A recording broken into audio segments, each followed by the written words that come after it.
मंच पर आज के अध्यक्ष पितृतुल्य कुमार सप्तर्षि सर,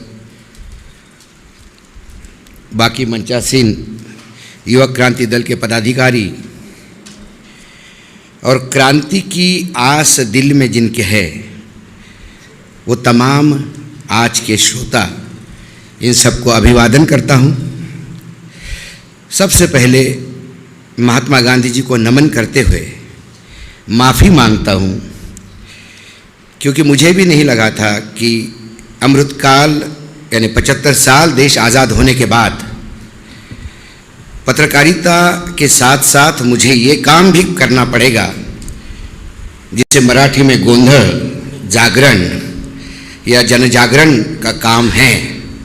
और हो सकता है बात करते करते मानवीय स्वभाव है, थोड़ा तेज में आ जाऊं, थोड़ा उग्र दिखूं, इसलिए मैं महात्मा जी की माफ़ी मांगता हूं, क्योंकि उग्रत्व और महात्मा जी ये कभी साथ नहीं जाते।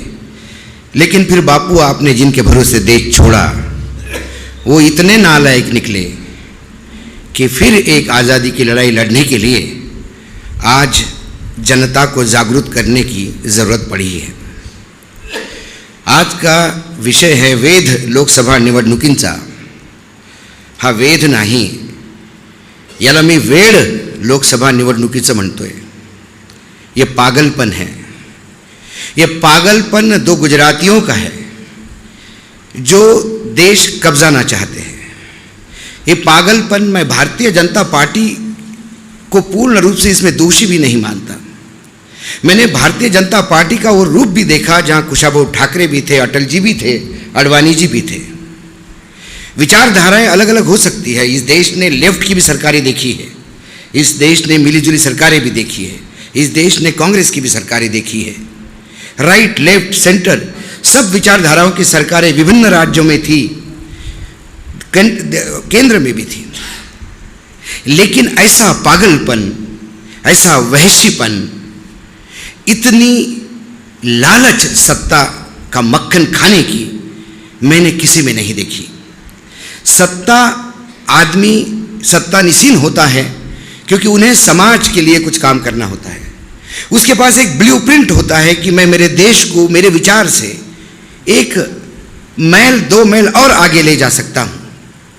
वो कतई जब भी आदमी बिल्डिंग की छत पे खड़ा होता है तो इस बात को नहीं भूलता कि इसकी नींव भी किसी ने डाली थी, दीवारें भी किसी ने खड़ी की थी।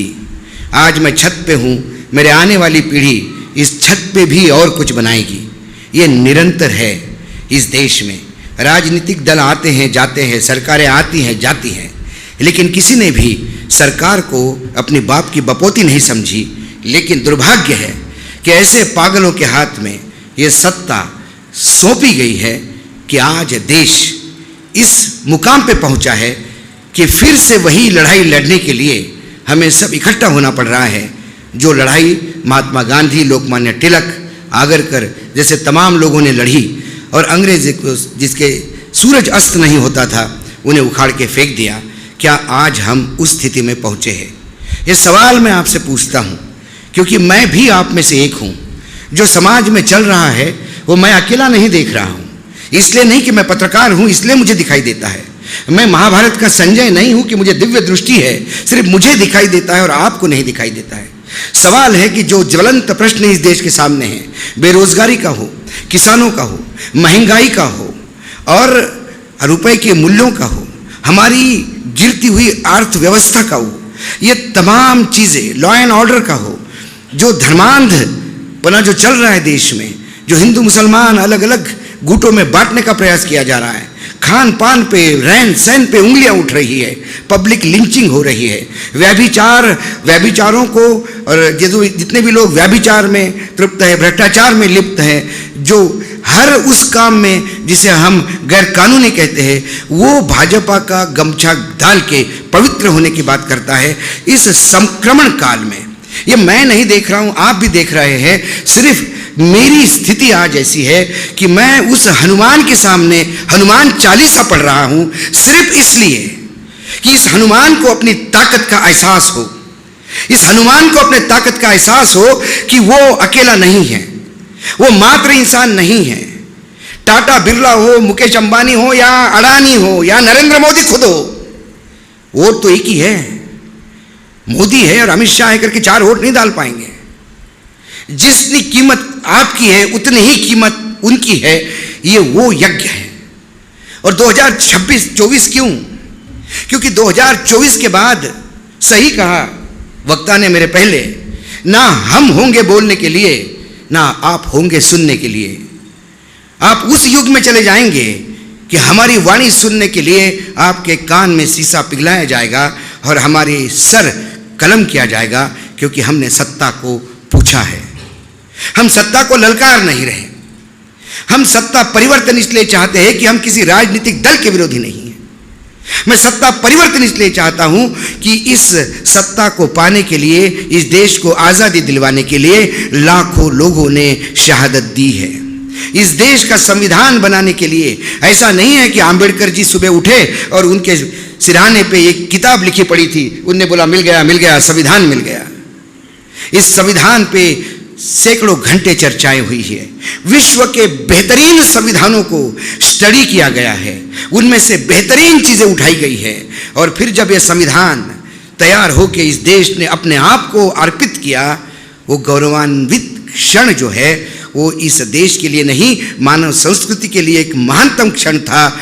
क्योंकि जब पूरे यूरोप में महिलाओं को मतदान का अधिकार नहीं था, ये भारत जो अविकसित था, जो भारत भूखे नंगों का देश था, जो भारत सांप और सपेरों का देश कहा जाता था, उस देश ने ये दिखा दिया कि मेरे यहाँ आपसे ज़्यादा मैच्योरिटी है। इस संविधान को यदि आज कोई ये कहता है कि ये संविधान अब काम का नहीं रहा, क्या संविधान में खोट है? जिस संविधान के बलबूते पे आप सत्ता में बैठे हो, उस संविधान को आप आज नकारने की बात करते हो। और ये बात करने वाला कोई अंजू पंजू नहीं है, ये भारत के प्रधानमंत्री का आर्थिक सलाहकार है, जो 26 जनवरी को एक अंग्रेजी अखबार में आर्टिकल लिखता है कि संविधान एब्सोल्यूट हो गया है, ये अब किसी काम का नहीं, पुराना हो गया है, नए संविधान की जरूरत है। क्योंकि सत्ता पक्ष में जो लोग बैठे हैं उनकी पिछले 75 नहीं 100 साल, आज़ादी मिलने के 25 साल पहले से उनके मन में एक सुप्त इच्छा थी कि हमें मनुस्मृति ही इस देश पर लागू करनी है। हमें इस देश में वही पुरानी वर्ण व्यवस्था चाहिए, हमें इस देश में वही सामंती ताकतें चाहिए, हमें वही उच्च वर्णीय लोग सत्ता में आरूढ़ चाहिए। सब कुछ भोगने के लिए हमें चाहिए, और बाकी लोगों को यदि हमें नकारना होगा, उन्हें अधिकार नकारने होंगे, तो फिर हमें संविधान का बलि देना होगा। अब की बार 370 पार, इसके पीछे की मनीषा समझिए आप। अब की बार 370 पार इसलिए नहीं बोलते कि धारा 370 के आपने एक्शन लिया तो आपको लगता होगा कि 370 उससे मैच करती है।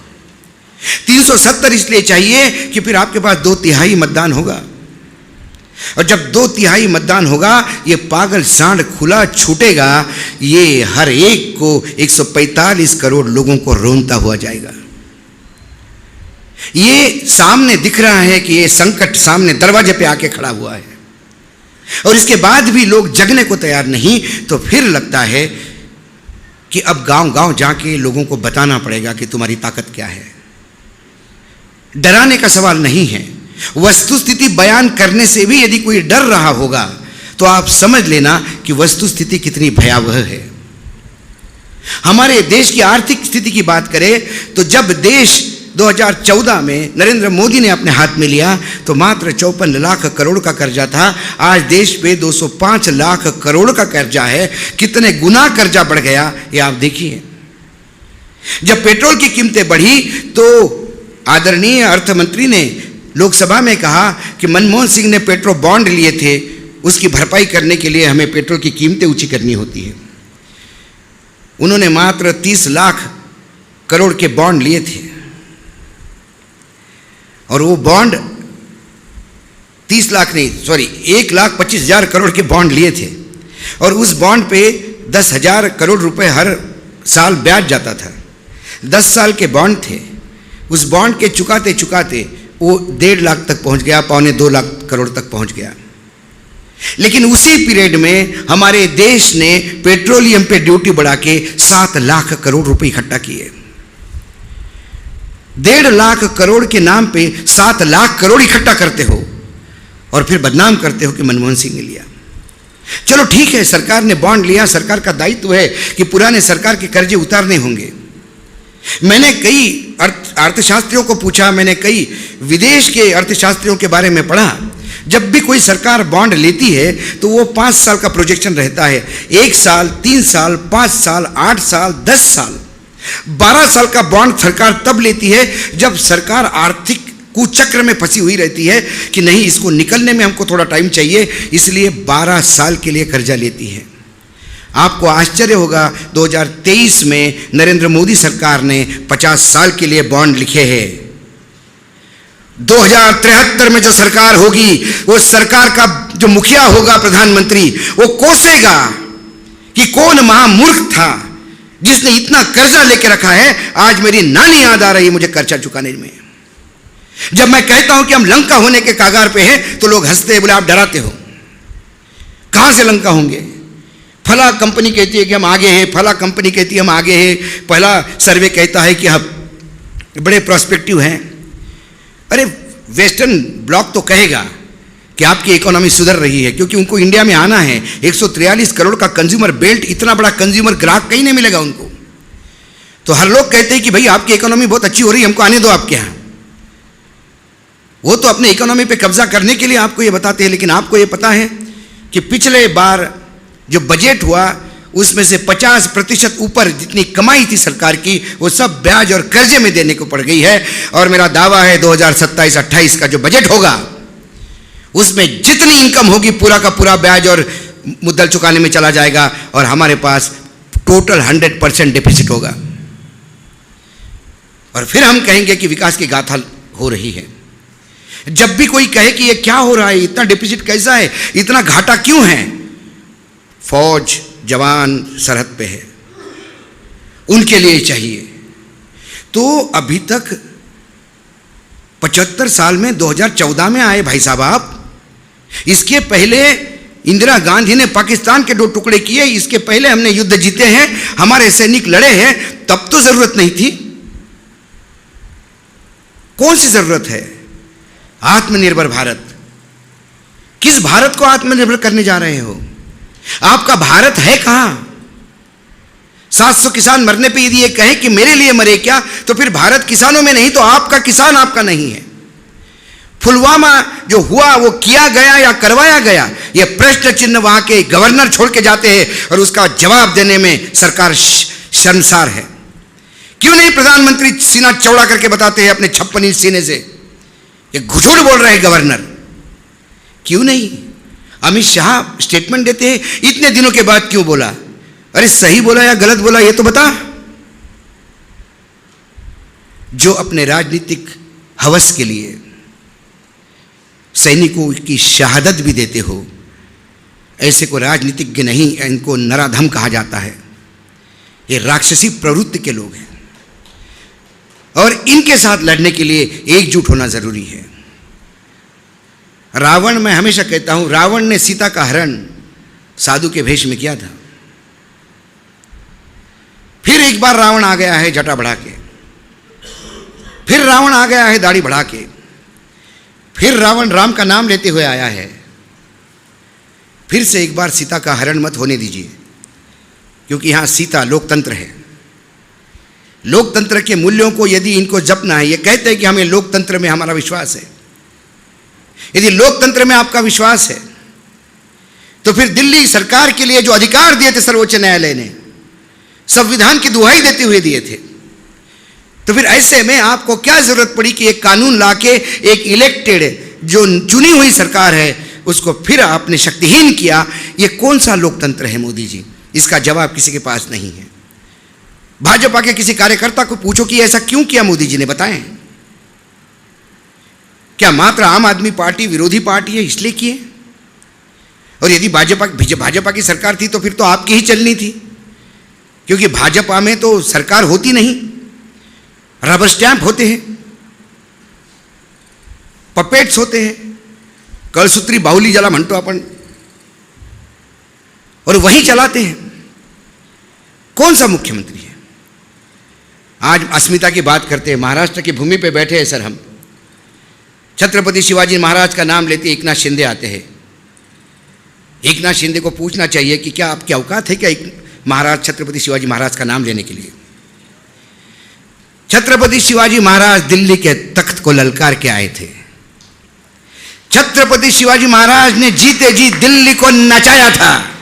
संभाजी महाराज ने अपनी शहादत दी, लेकिन दिल्ली के तख्त के सामने पूंछ नहीं हिलाई, और आखिर दिल्ली का तख्त गड़ गया महाराष्ट्र के भूमि पर।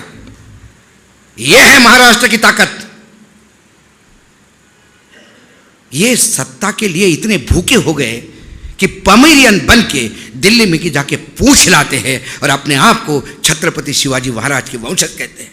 शर्म आनी चाहिए इनको, और उससे ज्यादा शर्म हमें आनी चाहिए क्योंकि हम लोग ढो रहे हैं इनको। गलती इनकी नहीं। यदि इनको स्वाभिमान का नपुंसकत्व है इनमें, द इंपोर्टेंट पीपल, इंटीग्रिटी इंपोर्टेंसी आई है, यदि ये आई है तो इनको लाया किसने है सामने? आपने और हमने लाया है। ये मंगल ग्रह से तो नहीं आए हैं। तो कहीं ना कहीं प्रायश्चित्त करने का समय है। इंसान गलती करता है, गलतियां हुई तो उसका प्रायश्चित्त करिए। मैं शरद पवार जी के विचारधारा से बहुत प्रभावित नहीं रहता, लेकिन जब अजित पवार कहते कि शरद पवार आपने भी तो पार्टी के साथ दगा किया था, शरद पवार ने कांग्रेस के साथ दगा किया तो दिल्ली को ललकारते हुए किया था। उन्होंने दिल्ली के तख्त को ललकारा था, इंदिरा गांधी, राजीव गांधी को ललकारा था। वो ललकारने वाला चाहिए। क्या अजित पवार को आज जरूरत पड़ गई कि एक जिसके ऊपर तड़ीपार का आरोप था, ऐसे नेता के सामने जाके हाथ जोड़ के खड़े हो जाते हैं? स्वाभिमान खुद भी नहीं, कुछ भी नहीं। आपको सबसे भ्रष्ट कहा। आप जब सत्ता में थे तो लगातार आपके खिलाफ आंदोलन होते रहे, भ्रष्टतम पार्टी कहा। उसके बाद आपके पास जाते हैं और इसी पूना में आदरणीय गृह मंत्री कहते हैं कि दादा आप पहले क्यों नहीं आए? तो दिल्ली में कईयों ने मुझे पूछा, पत्रकारों ने, कि इसके मायने क्या है? ये दादा पहले क्यों आए? ऐसा नहीं। मैंने बोला मुझे कुछ समझ तो नहीं रहा है, लेकिन मेरी थोड़ी समझ से मुझे इतना जरूर समझा है कि गुजरात में एक मधेपुरा बैंक कांड हुआ था। उसमें 1600 करोड़ रुपए का गबन हुआ था, भ्रष्टाचार घोटाला, और उसके डायरेक्टर आदरणीय अमित शाह जी थे। तो अमित शाह दादा को शायद ये बोल रहे होंगे कि दादा पहले क्यों नहीं आए? आप तो 70,000 करोड़ वाले हैं, हम 1600 करोड़ वाले हैं। आप आते तो शायद हम 80,000 करोड़ तक का भी खेल कर सकते थे। तो ये फैकल्टी, ये गुरु को ढूंढ रहे हैं कि बड़ा गुरु घंटाल कौन मिलेगा ताकि हमें रास्ता दिखाए सहकारिता में कैसा भ्रष्टाचार किया जाए। इसलिए इनको गले लगा रहे हैं। प्रधानमंत्री मतलब झूठ बोलने के लिए, मतलब मैं तो हमेशा कहता हूं 2014 से यदि मुंह खोलते हैं हमारे प्रधानमंत्री तो झूठ बोलने के लिए। उनके मुंह में सच्चाई कभी नहीं आती, लेकिन एक बार गलती से सर सच्चा बोल गए वो बात। और उस दिन मैंने कहा प्रोग्राम में कि मोदी जी ने आज पहली बार जीवन में सच्चा बोला, सच्चाई सामने आई, इसलिए मैं मोदी जी को आज सैल्यूट करता हूं। मुझे तो लगा कि मेरे जीवन काल में पता नहीं मोदी जी सच बोलेंगे भी नहीं। और उन्होंने वो सच्चाई का किस्सा सुनाया कि जब मैं रेलवे में जाता था और रेलवे में अनरिजर्व कंपार्टमेंट में जाता था तो जगह नहीं मिलती थी बैठने को, तो मैं लोगों को बताता था कि मुझे हाथ देखना आता है, और लोग तुरंत मुझे अपने पास बिठा के अपना हाथ दिखाते थे, और मैं उनको वही कुछ कुछ बताते रहता था कि ऐसा है, ये लाइन ऐसी है, ये लाइन ऐसी है, क्योंकि वो तो मुझे भी नहीं आता था, वो कह रहे थे। लेकिन मैं ऐसा ही झूठ बोल के अपनी जगह सिक्योर कर लेता था। तो मैंने बोला पहली बार उन्होंने ये एग्री किया कि वो झूठ बोल के जगह ले रहे थे, लेकिन उन्होंने ये भी साथ में इस बात को रेखांकित किया कि जो आप मेरा अभी का रूप देख रहे हो उसका बेस वो है। अब मैं बड़े झांसे देने लगा हूं। अब मुझे रिजर्वेशन की जगह नहीं, मुझे दिल्ली का तख्त चाहिए, और इसके लिए 143 करोड़ लोगों के हाथ एट अ टाइम देखने वाला ये पंडित निकला है बाहर। जैसा रामदेव बाबा लाखों लोगों को योग सिखाता है टीवी से, वैसे सबके हाथ दिखाता है। ये अपने भाषण में बताता है कि 1000 साल बाद देश कहाँ होगा, 1947 के बाद देश कहाँ होगा। मैं तो भाग रहा हूं, देश का विकास मेरे साथ भाग रहा है। प्रधानमंत्री जी को बताना पड़ेगा, इतने तेज मत भागिए प्रधानमंत्री जी, आप तेज भाग रहे हैं, आपके पीछे विकास भाग रहा है, लोग पीछे छूट गए, लोगों को वो विकास ही नहीं दिख रहा है, ना आप लोगों के हाथ आ रहे हो, क्योंकि आप तो मन की बात करके निकल जाते हो, जन की बात सुनने के लिए आपके पास समय नहीं है। हमारे यवतमाल जिले में वो गए थे 2014 के चुनाव में, और चाय पे चर्चा करके उन्होंने बड़े आंसुओं से कहा था कि मैं किसान भाइयों के लिए कुछ करना चाहता हूं, कपास की मंडियां यहां बड़ी बड़ी खड़ी करना चाहता हूं, आपकी आय दुगनी करना चाहता हूं। अब वो किसान 2013 से लेकर 2024 तक नरेंद्र मोदी जी को ढूंढ रहे हैं। हम नरेंद्र मोदी जी इतने तेज भाग रहे हैं कि मेरे किसान पीछे पड़ गए बेचारे, उनको मिल ही नहीं रहे। और आदमी की चमड़ी इतनी मोटी होती है, इसका भी बेमिसाल उदाहरण कहीं नहीं मिलेगा। उसके बाद 2024 में फिर नागपुर में जाके, यवतमाल में जाके उन्होंने कहा कि मैं किसान भाइयों के लिए मैं जीवित हूँ, इसी किसान भाइयों के लिए मैं काम करता हूँ, और लोग मुझे बदनाम करते हैं। वह हमारा किसान तो देख रहा है कि भाई कौन सा काम तुमने किया हमारे लिए। मुझे याद है कि जब मैं एक बार एक कॉन्क्लेव में मैंने अमित शाह को एक सवाल पूछा था, तो अमित शाह बहुत गुस्सा होकर प्रोग्राम छोड़ के चले गए थे। तब महाराष्ट्र में तुअर बहुत ज़्यादा हो गई थी, अरहर मार्केट में पड़ी थी, लेने के लिए सरकार के पास पैसा नहीं था। 7 लाख टन का प्रोडक्शन हुआ था, और खासकर विदर्भ में, हमारे ज़िले में। तो अब क्या होता है, गांव में जो भी लोग हैं हमारे, उनको लगता है कि ये दिल्ली में है, इसको लोग टीवी पे देखते हैं, तो उनका गैर समझ ये है कि रोज़ प्रधानमंत्री मेरे घर चाय पीने आते हैं और मैं अमित शाह क्या नाश्ता करने जाता हूँ। तो गांव से हमारे काका, काय करून राहिला तू? मैंने नहीं बोला काका, अरे त्या बोलणं सांग ना त्या मोदीले, 4 दिवसापासून बैलगाडी घेऊन बसून आहो यवतमाळले, ते घेत नाही तू उद्या बोल बरं जरा मोदीला सांग तू। म्हणलं हो सांगतो, मोदीला सांगतो। कुठं सांगणार? तो अल्टीमेटली फिर मैंने जब सवाल पूछा तो बड़े तिलमिला के चले गए। फिर एक बात तो कम से कम अमित शाह की माननी पड़ेगी कि उन्होंने उस पर रिसर्च किया और उसके इस बात पता पड़ा कि इशू है। उसके बाद जब एबीपी का कॉन्क्लेव था, उसमें फिर वो टकरा गए।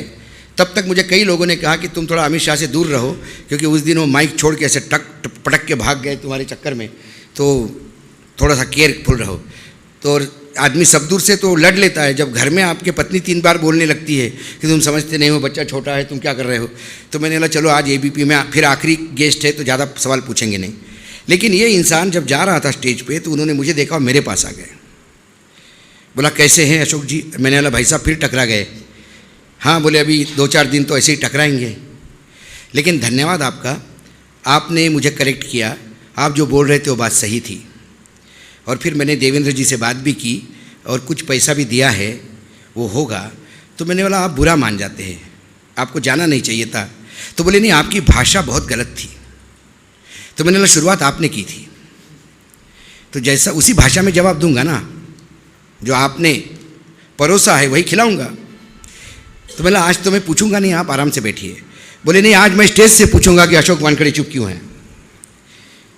तो फिर मैं सवाल पूछा किसान की आत्महत्या पे।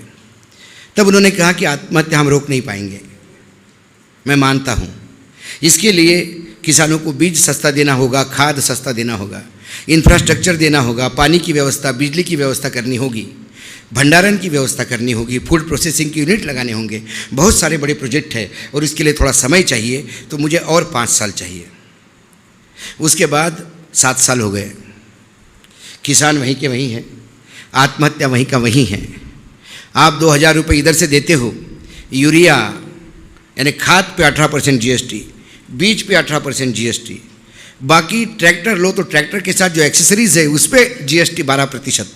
वो GST की मार पड़ते पड़ते किसान EST में जाने लायक भी नहीं रहता। वो पैर घर जाता है, रास्ते में पेड़ दिखता है तो टंग जाता है। ये बुल्ढाने ज़िले की 4 दिन पहले की खबर है। 35 साल के एक किसान ने फिर मार्केट से आते हुए रास्ते पे फांसी लगा के जान दे दी। ये वस्तुस्थिति है देश की। एक आदमी मरता है, अखबार वालों के लिए खबर होती है, किसानों की मरने की खबर कहीं अंदर कोने में छपती है। लेकिन कभी आपने उस परिवार का सोचा क्या? यदि वो परिवार, उसके बेटे यदि कल नक्सली हो जाए तो उनको नक्सली करवाने वाला कौन? ये व्यवस्था ही तो है। फिर हम क्यों कहेंगे कि युवा भटक गए हैं? युवाओं को भटकाने के लिए मजबूर करने वाली सरकार कौन है? लगातार मतलब ये समझ में नहीं आता कि आप भ्रष्टाचार की लड़ाई लड़ते हैं, भ्रष्टाचारों को गले लगाते हैं। एक नया ट्रेंड शुरू हो गया, भ्रष्टाचार की लड़ाई लड़ो, खूब बोलो, और जितने भ्रष्टाचारी है वो जैसे ही अपने पास आते हैं कबल ब्रांड साबुन से उसको नहलाओ, साफ सुथरा करो और अपने गोद में बिठा लो। अजित पवार ये अभी लेटेस्ट है, इसके पहले हेमंत विश्व शर्मा से यदि आप शुरू करें तो इतनी बड़ी लिस्ट है कि रात निकल जाएगी, नाम गिनाते रहूँगा। तो ये भ्रष्टाचार की लड़ाई क्यों है? आपके भ्रष्टाचारी चल जाते हैं तो फिर भ्रष्टाचार कहाँ रुकेगा? और जब ये बोल रहे थे कि मैं भ्रष्टाचार, और इनके चेहरे पे हमको भी लगता था चलो मोदी की नीतियाँ गलत हो सकती है, मोदी जी एक धर्म के विशेष के लिए बहुत काम करते हैं, एक धर्म से नफरत करते, कुछ भी आप आरोप लगाओ, लेकिन एक लगता था कम से कम एट कोर आदमी ईमानदार है, भ्रष्टाचार के आरोप नहीं है। लेकिन इलेक्टोरल बॉन्ड ने इनके शरीर के ऊपर से एक एक वस्त्र उतार के नग्न मार्केट में खड़ा कर दिया है। और ये जब 2017 में इलेक्टोरल बॉन्ड आए थे तब इलेक्शन कमीशन ने लिखा था, इलेक्शन कमीशन ने पत्र लिखा कि आप किसी भी हालत में ये इलेक्टोरल बॉन्ड लागू नहीं कर सकते, उसमें सिर्फ इलेक्टोरल बॉन्ड के तरफ आपका ध्यान जाता है। मैं आपको ध्यान दो अलग बातों पे लिखता हूँ, तब पता पड़ेगा कि इलेक्टोरल बॉन्ड क्यों घातक थे। इलेक्टोरल बॉन्ड में इन्होंने 2 मेजर अमेंडमेंट किए। एक अमेंडमेंट जो किया section 29C of people's representative of people's act, वो 29C ये कहता है कि कोई भी राजकीय दल सरकारी कंपनी या विदेशी कंपनी से पैसा नहीं ले सकती, क्योंकि ये देश की सुरक्षा का मामला है। ये क्लॉज में अमेंडमेंट किया, 29C हटाया। उसके बाद मेजर दूसरा क्लॉज जो है वो था कंपनीज एक्ट 182, सेक्शन 182। सेक्शन 182 कहता है जो कंपनी, कौन सी कंपनी चंदा दे सकती है राजनीतिक दल को? वो कंपनी जो लगातार 3 साल तक प्रॉफिट में हो और अपने 3 साल के प्रॉफिट के एवरेज, नेट प्रॉफिट के एवरेज के 7.5% से ज़्यादा वो चंदा नहीं दे सकती। एक क्लॉज भी उन्होंने निकाला। इसीलिए आपको अभी जो रिपोर्ट्स आ रहे हैं, कंपनी का पेडअप कैपिटल 10 करोड़, कंपनी का टर्नओवर 15 करोड़, कंपनी का प्रॉफिट 1 लाख, कंपनी ने बॉन्ड खरीदे 100 करोड़, क्योंकि ये क्लॉज उसमें नहीं है। कई शेल कंपनियां हैं, वो शेल कंपनियां कहाँ से हैं, क्यों हैं, अब धीरे धीरे, क्योंकि शेल कंपनियों के माँ बाप ढूंढने में बहुत टाइम लगता है। अभी कुछ कंपनियों की लिस्ट थी जिसमें कंपनी पे नाम लगा था कि अंबानी जी की कंपनियां हैं, तो अंबानी जी के यहाँ से तुरंत एक सर्कुलर आया कि ये गलत बात है, ये कंपनी हमारी सब्सिडरी नहीं है। लेकिन जब बोर्ड ऑफ डायरेक्टर्स में देखते हैं तो जिस कंपनी ने चंदा दिया उस कंपनी के डायरेक्टर और रिलायंस के दूसरे कंपनी के डायरेक्टर एक ही है, और कुछ कंपनियों का एड्रेस रिलायंस के ही एड्रेस पे है, लेकिन हमारी सब्सिडरी नहीं है। जब सरदार ही झूठ बोलने वाला हो तो नीचे तो लाइन लगती है, मैं उनसे ज़्यादा झूठ बोला कौन बोलेगा। फिर दूसरी बात, मैं हमेशा कहता हूं कि एजेंसी को पामिरियन कुत्ता बना के रखा है इन्होंने। किसी पे छू करवाते हैं, जैसे ही वो साथ में आ जाता है तो बोलता है नहीं टॉमी अंकल है, टॉमी पूछ हिलाने लगता है। करीब करीब 30-35 ऐसी कंपनियां हैं जिस कंपनियों का इनकम टैक्स ने जिन पे ऊपर रेड करी, और जैसे इनकम टैक्स ने रेड की, ईडी ने रेड की, तुरंत उन्होंने बॉन्ड खरीदे, और जैसे ही बॉन्ड खरीदे उस केस के बारे में कोई किसी को पता नहीं, उन कंपनियों का क्या हुआ, उस कंपनियों के पीछे जो कागज़ थे, उनकी फाइलें थी, वो कहाँ गई, किसी को किसी के बारे में कुछ पता नहीं। ये ऐसे कई घोटाले इन लोगों ने किए हैं। आज जब मैं आपके यहाँ आ रहा था तब मुझे पता पड़ा कि जो यूनिक आइडेंटिफिकेशन नंबर है वो भी इलेक्शन कमीशन ने लोड कर दिया है। मेरा ऑफिस जो हमारा न्यूज़ लॉन्चर पोर्टल है, वहाँ से मेरे एडिटर ने बोल दिया कि फ़ाइल बहुत हेवी है और हमारे ऑफिस में करीब करीब आज 20 लोग बैठे थे उसको एनालिसिस करने के लिए कि एक एक बॉन्ड का मिलान होगा, किसने किसको दिया। जो लॉटरी कंपनी का मालिक है, जिसके ऊपर ईडी का केस है, जिसके ऊपर जीएसटी का केस है सुप्रीम कोर्ट का, वो निर्मला सीतारामन जी के साथ फ़ोटो खींच के ट्वीट करता है।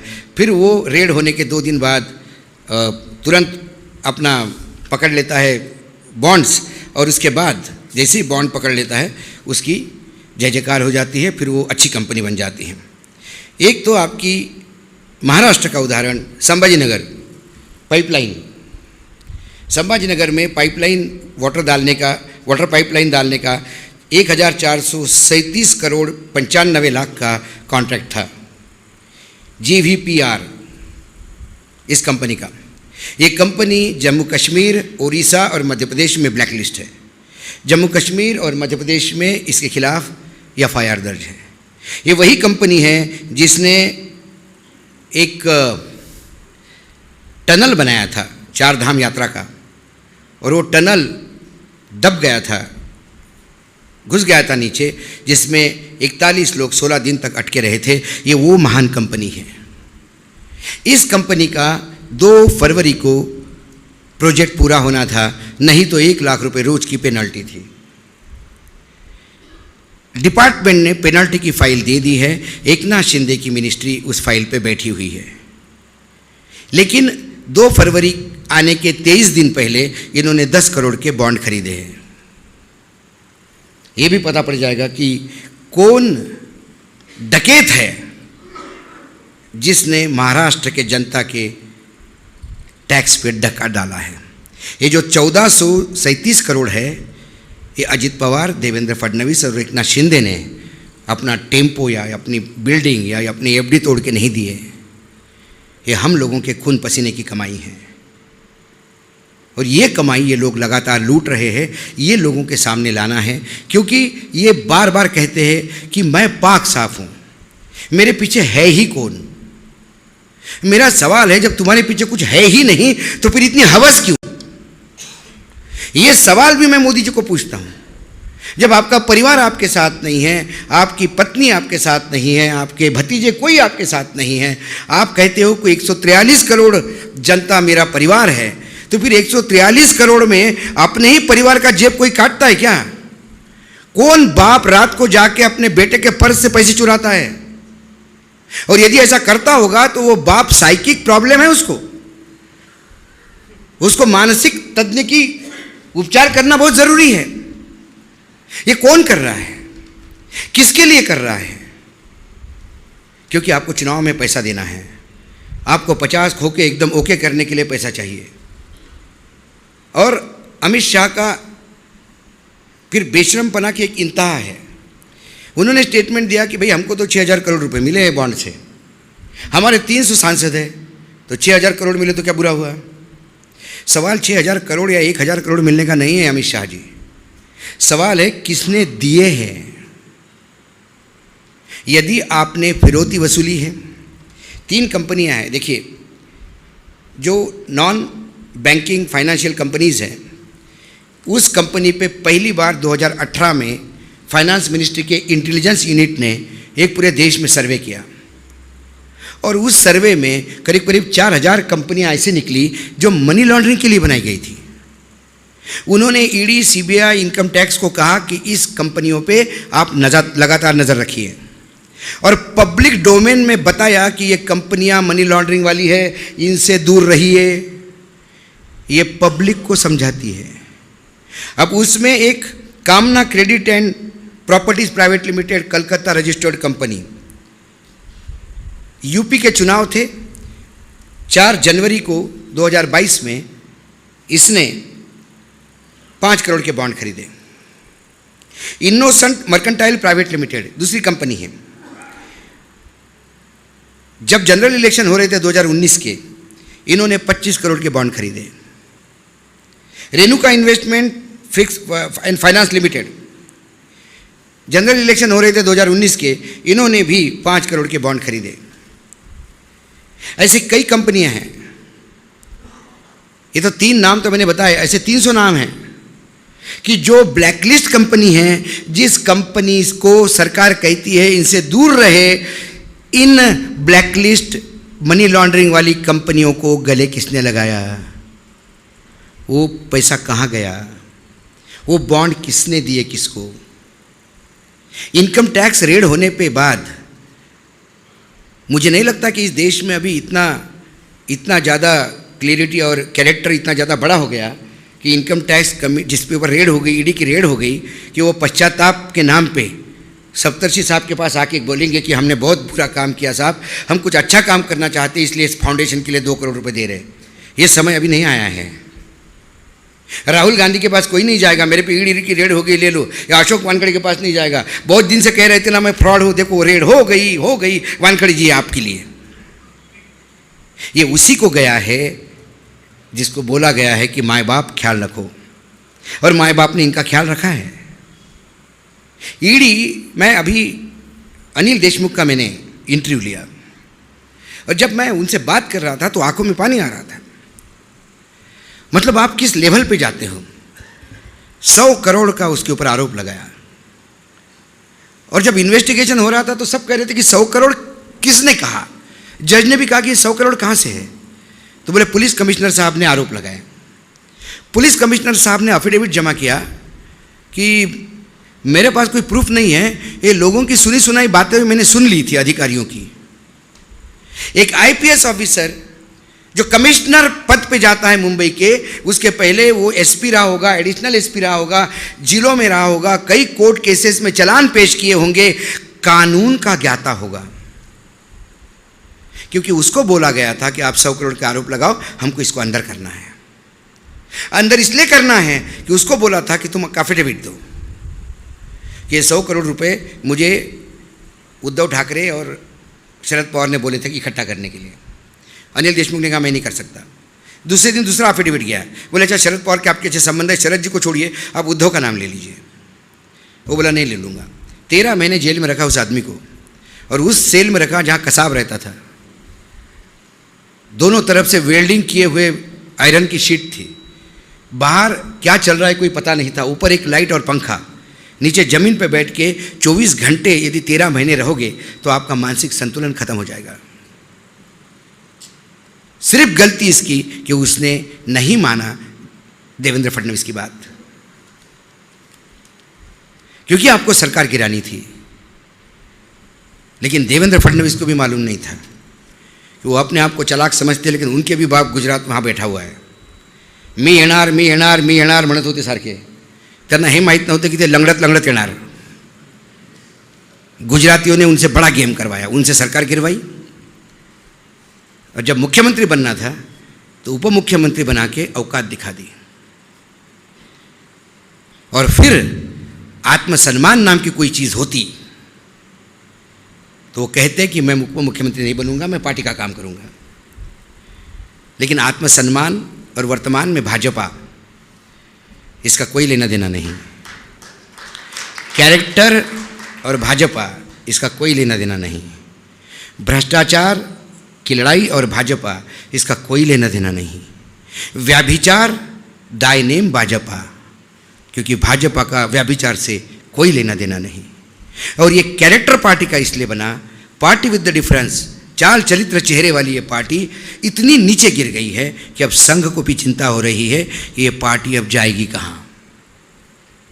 सर मैं आपको दावे के साथ कहता हूँ कि संघ भी डर रहा है कि 2024 में 370 पार आ गया तो हम पे भी रिसीवर बिठा देगा और बोलेगा तुम सही संघ नहीं हो, अब मैं संघ चलाऊंगा। क्योंकि एक विकृत मानसिकता के साथ सोच बढ़ा है। कोई कैबिनेट का मंत्री नहीं कह सकता कि मैं मंत्री हूं, कोई बीजेपी शासित राज्य का मुख्यमंत्री नहीं कह सकता कि मैं मुख्यमंत्री हूं। जैसा वो राय साहब जो चंपत राय है, उन्होंने कह दिया कि मैं तो मोदी जी को विष्णु का रूप में देखता हूं। तब से विष्णु जी, मैंने मोदी जी ने उनकी बात बहुत सही मानी और अपने आप को विष्णु मानने लगे। तो जब भगवान विष्णु जब श्री कृष्ण के अवतार में गीता बता रहे थे तो सब कुछ बताने के बाद भी अर्जुन की हिम्मत ही नहीं हो रही थी। तो फिर वो श्री कृष्ण अपने आप को बताते कि मैं क्या हूँ, मैं पेड़ों में पीपल हूँ, जानवरों में शेर हूँ, मनुष्य में अर्जुन हूँ, वो अपनी व्याख्या करते हैं। वैसे मोदी जी ने व्याख्या करना शुरू कर दी। मैं महाराष्ट्र में एकनाथ हूँ, मैं मध्य प्रदेश में यादव हूँ, मैं राजस्थान में शर्मा हूँ, मैं डिफेंस मिनिस्ट्री में राजनाथ हूँ, मैं हूँ। एक जगह नहीं बोल पा रहे हैं, वो है गृह मंत्रालय। वो जब भी गले पे आती है कि गृह मंत्रालय में अमित हूँ, तब अमित भाई ऐसे देखते हैं, सारों उठे नहीं हो तुम, हाँ, इधर नहीं आना। तो कुल मिलाकर कम से कम महाराष्ट्र एक ऐसा राज्य है, मैं बार बार कह रहा हूँ, मैं यदि हो सकता है मैं अतिशयोक्ति में बोल रहा हूँ, मुझे कांग्रेस पे विश्वास नहीं है। कांग्रेस पार्टी पे ही मुझे विश्वास ही नहीं है कि वो ये लड़ाई लड़ पाएगी। वो बाय डिफॉल्ट गेनर बनना चाहती है। तुम लड़ाई लड़ो, यदि मोदी जी हार गए तो हमारी विजय है, लेकिन मैं लड़ाई नहीं लड़ूंगा। तो अभी लड़ाई का जो मुख्य है वो है क्षेत्रीय पार्टियां। मुझे ममता बनर्जी से बहुत आशा है, मुझे अखिलेश से आशा है, मुझे तेजस्वी से आशा है, मुझे उद्धव से आशा है, शरद पवार से, स्टैलिन से, इन लोगों से आशा है कि ये कम से कम अपने। और महाराष्ट्र 48 सीटों का प्रदेश है, मैं बता रहा हूँ आपको, महाराष्ट्र 2024 तय करेगा। मैं बार बार बोल रहा हूँ, महाराष्ट्र में यदि 30 सीटों का गड्ढा हो गया तो आपने लड़ाई जीत ली। और जो 30 सीटों का गड्ढा करने के लिए आपको किसी के भरोसे नहीं रहना है, क्योंकि जब जयप्रकाश नारायण की हुंकार हुई थी, वो तो हम किताबों में पढ़ते हैं, आर्टिकल्स पढ़ता हूँ, मैं तो छोटा था, दादा तो थे तब, दादा ने तो वो लड़ाई लड़ी है। तब कोई राजनीतिक दल या राजनीतिक नेता ने लड़ाई लड़ी नहीं थी, जनता रास्ते पे आ गई थी।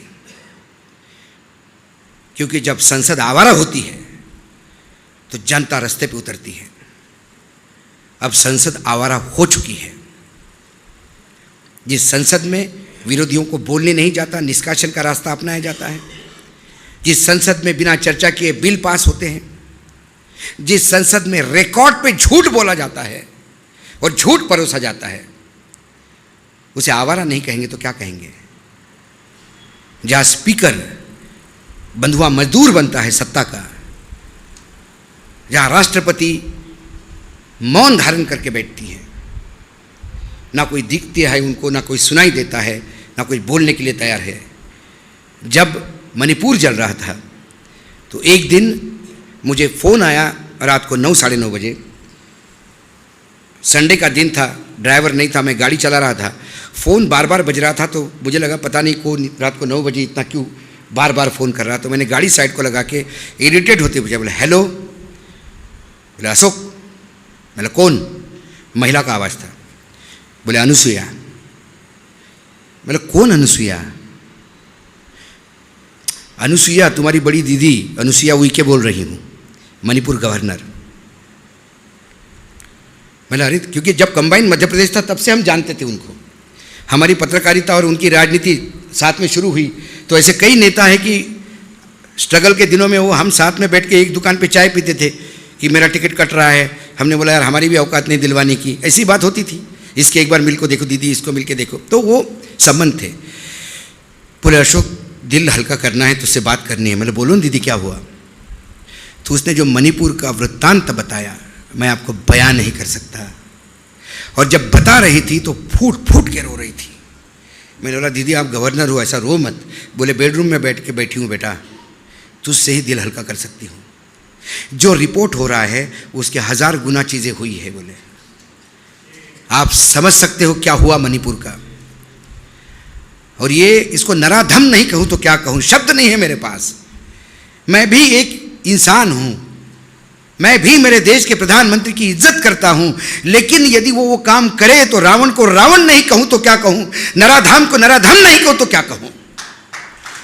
बंगाल में यदि एक कोई कांड हो जाता है, उस कांड के लिए प्रधानमंत्री बंगाल में जाके उन महिलाओं से मिलते हैं। बंगाल में जो हुआ उसको मैं सही नहीं मानता, बिल्कुल गलत है। प्रधानमंत्री गए, जाना चाहिए। प्रधानमंत्री ने उन महिलाओं से बात की, लेकिन मेरे प्रधानमंत्री को साफ सूंघ जाता है क्या? जब मणिपुर में महिलाओं का होता है तो एक शब्द बोलने के लिए तैयार नहीं है, मणिपुर जाने को तैयार नहीं है। तब वो मणिपुर की बेटियां उनका परिवार नहीं है। जब खिलाड़ी हमारी कुश्ती की अपनी इज्जत लूट चुकी है, इसकी गुहार लगाने के लिए एफआईआर दर्ज करना चाहती थी। एफआईआर दर्ज करने के लिए यदि सर्वोच्च न्यायालय का साथ लेना पड़े तो इससे ज्यादा दुर्गति इस देश में महिलाओं की हो नहीं सकती। किस महिला सशक्तिकरण की बात करते हैं आप? किस आदि आबादी की बात करते हैं आप? इस हॉल में बैठी हुई कोई महिला, उसको 100 किलो तोला तो सोना भी दे दो, लेकिन उसकी बेटी की इज्जत पे आ जाएगी तो सब सोना फेंक के अपने बेटी की इज्जत बचाने के लिए रणांगण पे उतर आएगी। ये वो देश है। आप बोलते हो महिला सशक्तिकरण, उन लड़कियों को आपके पुलिस ने जूतों से रोंदा है क्योंकि एक गुंडे के खिलाफ वो एफआईआर दर्ज करना चाहती है और वो गुंडा आपका सांसद है तो 1-2 सीटें आपको जितवाता है उत्तर प्रदेश में। गुजरात लॉ कॉलेज अभी का एक्सपीरियंस, अभी का है, ज्यादा नहीं। Gujarat national law college campus में लड़कियों के हॉस्टल में मैसिव व्यभिचार हुआ लड़कियों के साथ, और लड़कों के हॉस्टल में घुस के उन्होंने लड़कों के साथ भी व्यभिचार किया। यूनिवर्सिटी ने खबरें दबा दी। रजिस्ट्रार ने कहा कि ऐसा कुछ हुआ ही नहीं हमारी यूनिवर्सिटी में। एक लड़की ने अपनी पीड़ा सोशल मीडिया पे दी। वहां के उच्च न्यायालय की न्यायाधीश थी, उसने सुओ मोटो एक्सेप्ट करते हुए इस केस को ओपन किया और उसने कहा अपने ओपनिंग रिमार्क में कि हम मुंह दिखाने के लायक नहीं रहे हैं। यदि लॉ यूनिवर्सिटी में ऐसी बातें होती है, जो देश के लोगों के कानून के अधिकार की रक्षा करने के लिए जो फौज तैयार हो रही है, यदि वो अपने ही अधिकारों का रक्षण नहीं कर पाती तो इससे ज़्यादा शर्मसार बात नहीं हो सकती। उन्होंने हाई कोर्ट के रिटायर्ड जज हर्षा देवानी को इंक्वायरी करने के लिए भेजा और जो इंक्वायरी रिपोर्ट आ गई तो रोंगटे खड़े करने वाली थी। जो संदेश खली में हुआ वो उसका 1% है, मैं दावे के साथ कहता हूं। राम राज्य 35 साल का गुजरात में सरकार है, राम राज्य की बीजेपी की 10 साल से डबल इंजन की सरकार है। विष्णु का अवतार समझने वाले नरेंद्र मोदी का गृह प्रदेश है, महात्मा गांधी की भूमि है, सरदार वल्लभ भाई पटेल की भूमि है। पटेल का स्टैचू बड़ा करने से पटेल की महानता नहीं होती। अरे पटेल के गुणों का कुछ तो अपने में लिया होता। प्रधानमंत्री गए क्या? उसके बाद 4 बार गुजरात गए। लॉ यूनिवर्सिटी की वो लड़कियों को मिलने नहीं गए। शर्म आती है। वो लड़कियां पाकिस्तान की हैं, चाइना से आई हुई है। 145 करोड़ इस देशवासियों में से वो नहीं हैं। झूठ बोलते हैं जब मैं बोलता है कि बोलते हैं कि मेरा देश पूरा मेरा परिवार है। इसका कोई परिवार नहीं है, ये सिर्फ खुद ही अपना परिवार है। इसको उद्योगपति अपने फैंसी ड्रीम्स करने के लिए चाहिए। इसको अपने पत्रकार भाट चाहिए, अपने चरण भाट, जो रोज इसकी भटेती करे, इसके कसीदे गाए। इसे अपने पार्टी में वो तमाम नेता चाहिए जो नीचे मुंडी करके आंख बंद करके बैठे। इसे विपक्ष तो चाहिए ही नहीं। और उसके बाद ये कहता है कि महिलाओं के लिए मेरी माँ बर्तन मांजती थी, तो अरे तुम्हारी माँ बर्तन मांजती थी तो तुम उस गरीबी का बदला बाकी लोगों के बच्चों से क्यों ले रहे हो? हर एक के माँ बाप ने कोई करोड़पति बन के नहीं आया। हर एक के घर में संघर्ष हुआ है। धीरूभाई अंबानी भी पेट्रोल पंप पे पेट्रोल बेचते थे। इसका मतलब कल अनिल अंबानी और मुकेश अंबानी पेट्रोल पंप पे पेट्रोल बेचने वालों को जूता ही मारना शुरू करें सुबह शाम तक। इस साल मेरा बाप बैठता था, मेरे को बड़ा बुरा लग रहा है। इनके पास मुंह नहीं है सवाल खोलने का। और इसके बाद भी देश का विकास, मैं बोलता हूँ कहाँ है विकास? पैरामीटर्स मेरे पास आइए। देश का विकास कहाँ है? बोले जीएसटी बढ़ा। जीएसटी बढ़ा, जीएसटी से बड़ा फ्रॉड नहीं है। और ये जब आपको अंधभक्त बोलते हैं ना कि जीएसटी इतना बड़ा, फिर भी कहते हो इकोनॉमी ठीक नहीं है। जीएसटी कैसा बढ़ा? फरवरी का जीएसटी बताता हूं। अभी अब हम मार्च में हैं, फरवरी का जीएसटी बताता हूँ। 1,63,337 करोड़ रुपए जीएसटी फरवरी।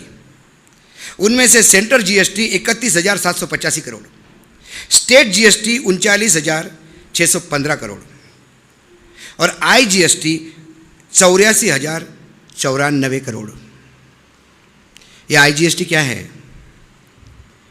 ये इंटर बिलिंग और उससे ज़्यादा इंपोर्ट से मिलने वाले टैक्सेस है। यदि टोटल जीएसटी में सेंट्रल जीएसटी और स्टेट जीएसटी से भी ज़्यादा इंपोर्ट पे टैक्स लगा के और सेस लगा के यदि आप पैसा कमाते हो तो ये देश नीचे जाना तय है, क्योंकि जो देश इंपोर्ट पे टैक्स लगा के अपनी ड्यूटी कमाता है वो अपने देश को बर्बादी के कगार पे ले जा रहा है, क्योंकि हमारे देश में इंपोर्ट ज़्यादा एक्सपोर्ट कम और 200 अरब डॉलर का घाटा है। कहाँ जाएंगे हम? जब ये आंकड़े कहते तो बोलते नहीं इंपोर्ट अभी नेसेसरी है, बाद में हम कवर करेंगे। अरे 10 साल से यही बोल रहे हो। पहले बोल रहे थे मुझे उनको 60 साल दिए, मुझे 60 महीने चाहिए, 60 महीने दिए। फिर आपने कहा 5 साल और चाहिए, 5 साल और दे दिए। हर बार आपको हम समय देते हैं और हर बार आप एक नीचांक गांठते हो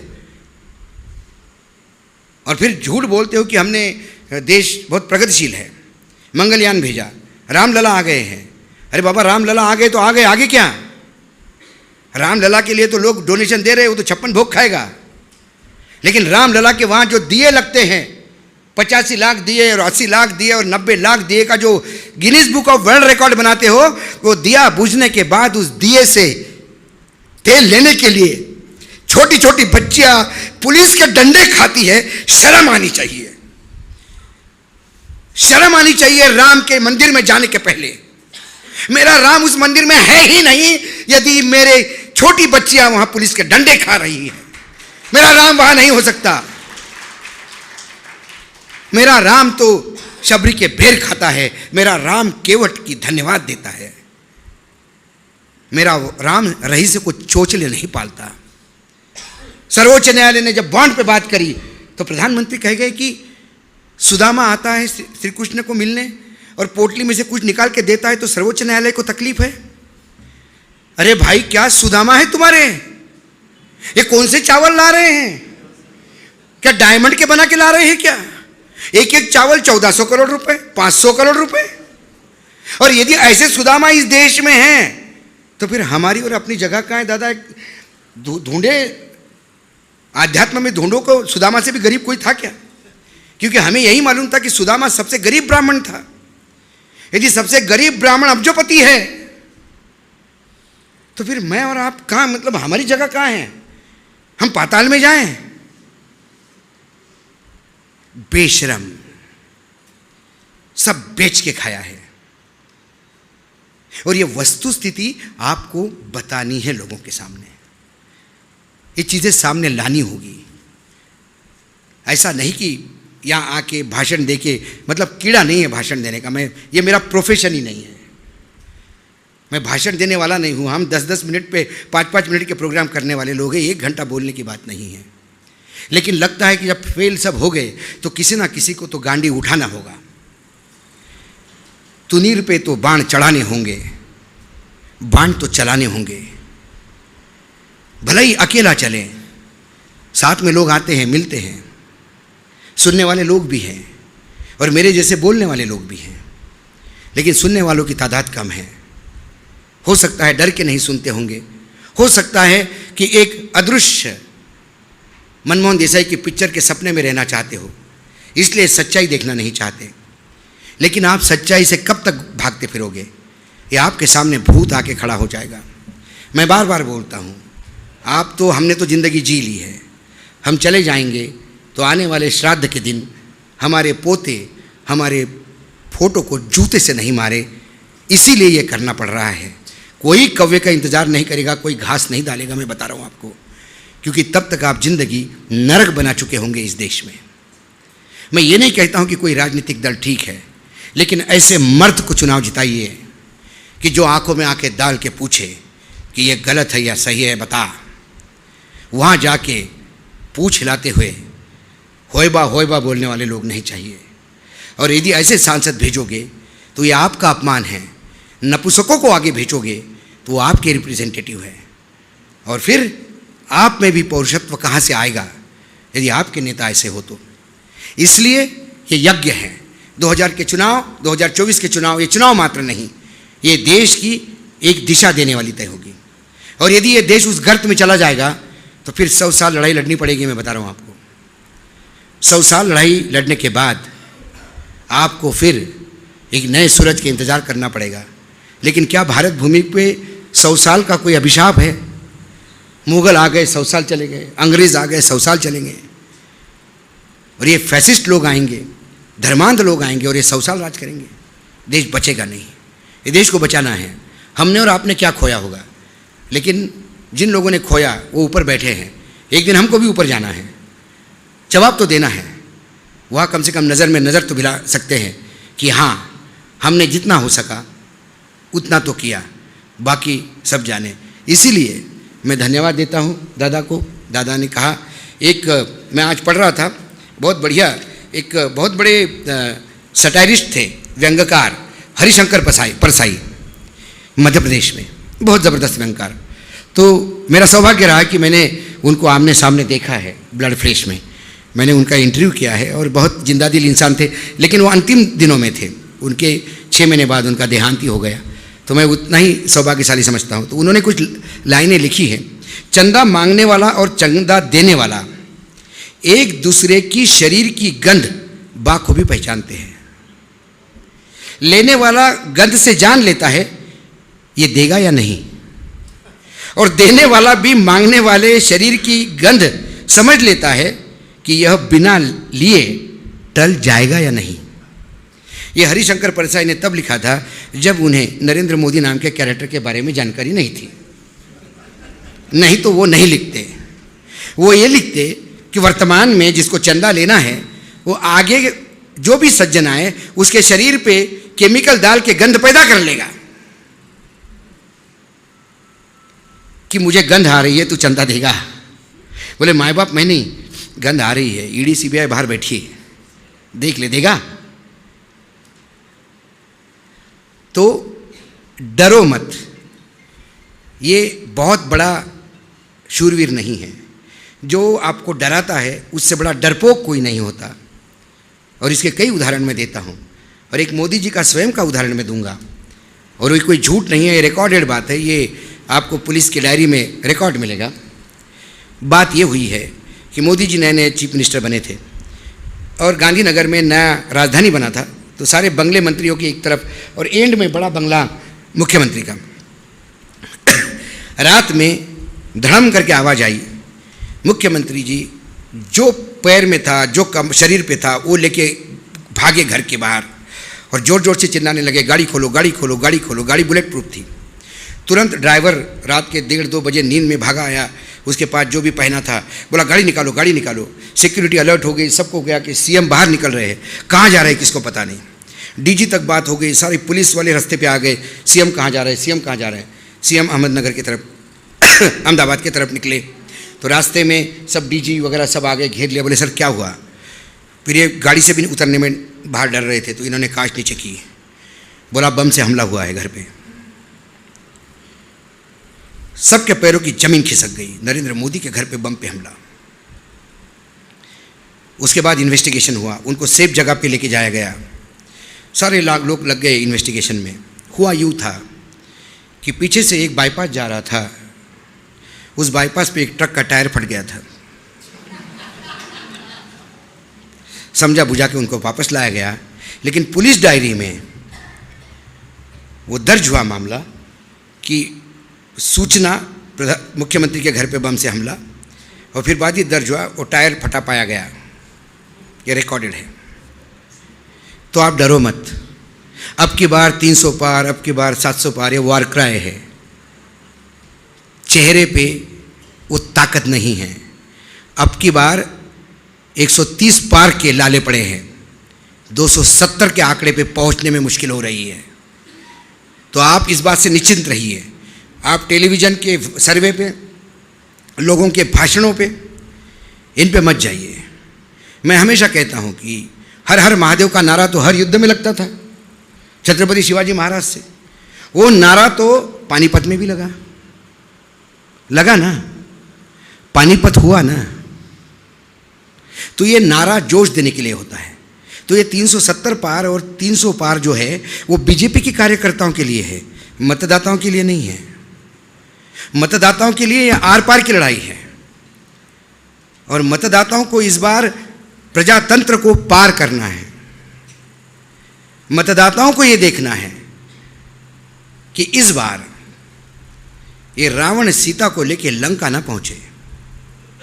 ये कलयुग के जटायु है, हम सीता को उतार के वापस लाएंगे इस विश्वास के साथ। और आपसे गुजारिश है कि ये विचार आप पहुंचाइए, लोगों तक बोलिए। मुझे लोग टाइगर कहते हो, दीपक शर्मा उसको चश्मा लगाया दादा। एक हाथी को कोई टाइगर कहता है क्या? मैं तो हमेशा कहता हूँ। तो मैं टाइगर नहीं हूँ, आप सब टाइगर हैं। आप सुनने आए हैं, ये भी बहुत बड़ी अचीवमेंट है। आपको कहीं विश्वास होगा मेरे वक्तव्य में, इसलिए आप आए हैं, इसलिए आपको साधुवाद। एक बार फिर से हम महात्मा गांधी की जयकार लगाएंगे, लोकतंत्र की जयकार लगाएंगे।